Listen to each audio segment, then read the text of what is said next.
అందరికీ నమస్కారం. నిజంగా ఈ నవంబర్ నెల అండి ఏందో మరి ఈ సముద్రంలో ఎస్పెషల్ బంగాళాఖాతంలో భయంకర తుఫానులు జరుగుతూ ఉంటాయి. రేపు 22వ తారీఖున ఈ అండమాన్ ఏరియాలో మరో అల్పపీడనం, ఇది రేపు 24-26 మధ్య తుఫానుగా మారే అవకాశం ఉంది. సో మరలా ఏ ప్రజలు అప్రమత్తంగా ఉండాలి, తమిళనాడు ప్రజలు అప్రమత్తంగా ఉండాలి.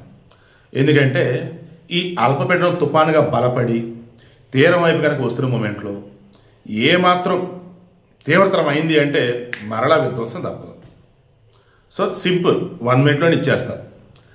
మీకు సంబంధించి ఇది ఇంపార్టెంట్ పనులు ఉంటే రేపు 30 తారీఖు అంటే ఈ తుఫాను వెళ్ళిపోయిన తర్వాత ప్లాన్ చేసుకోండి. లేదు అల్పపీడనం బలహీనపడింది అన్న వార్త నాకు ప్లాన్ చేసుకోండి. ఈ మధ్యలో పంట పొలాలు కానీ మిగతా కానీ అది కొంచెం జాగ్రత్త, ప్రయాణాలైనా మిగతా జాగ్రత్త. ఏంటో ఏపీ పెట్టుబడులు బాగా వస్తున్నాయి అనుకుంటూ సంతోషపడుతుంటే మేము కూడా వస్తామని చెప్పి తుఫాన్ల మీద తుఫాన్లు వస్తూనే ఉన్నాయి. ఇది అంటారు చూసారా, తట్టుకునే వాడికే కష్టాలు వస్తాయి అన్నట్టు. ఒక అడ్మినిస్ట్రేటర్ ఉన్నాడు, తుఫాన్ ఆపలేడు, బట్ నష్టాన్ని తగ్గించగలడు. అందుకే చెయ్యి ఎన్నిసార్లు చేస్తావు చెయ్యి అని చెప్పేసి వస్తున్నాయి అన్నమాట.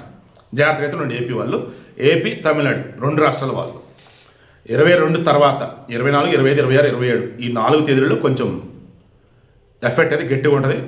ఉందా లేదన్న విషయం మనకి 23, 24 తారీఖులో తెలిసిపోతుంది.